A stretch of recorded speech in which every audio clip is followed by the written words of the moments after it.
ધોરણ 9 વિષય computer chapter 5મું operating સિસ્ટમનો પરિચય.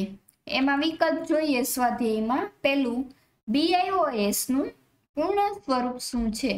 તો જવાબ આવશે D, basic input output system.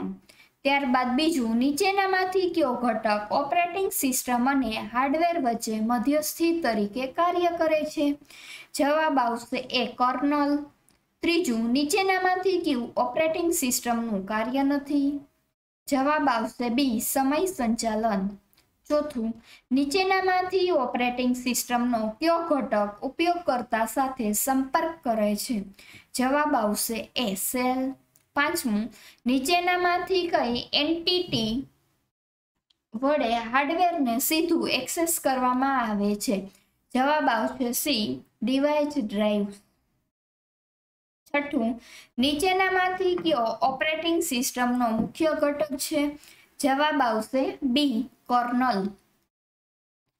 સાતમું, CLI નું પૂરું સ્વરૂપ શું છે? જવાબ આવશે કોમન લાઇન ઇન્ટરફેસ એ. ત્યારબાદ આઠમું, GUI નું પૂર્ણ સ્વરૂપ શું છે?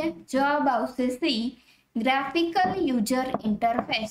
નવમું, નીચેનામાંથી કયો વિકલ્પ ફાઇલ સ્વરૂપનો ઓબ્જેક્ટ ન હોઈ શકે? જવાબ આવશે સી, ઉપયોગકર્તાના ડેટા.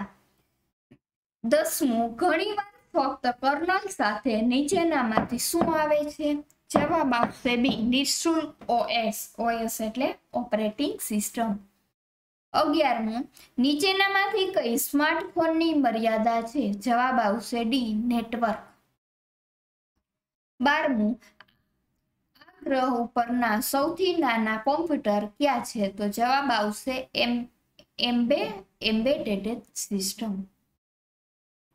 13મું, નીચેનામાંથી કઈ ઓપરેટિંગ સિસ્ટમ ફેમિલી તમામ વર્ગના ડિવાઇસીસમાં હાજર હોય છે? જવાબ આવશે બી, યુનિક્સ લિનક્સ.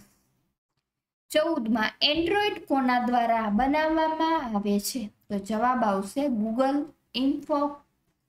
ઇન્કોર્પોરેશન, બી. ત્યારબાદ અહીંયા આપણે ચેપ્ટર છે એ પૂરું થાય છે. Thank you.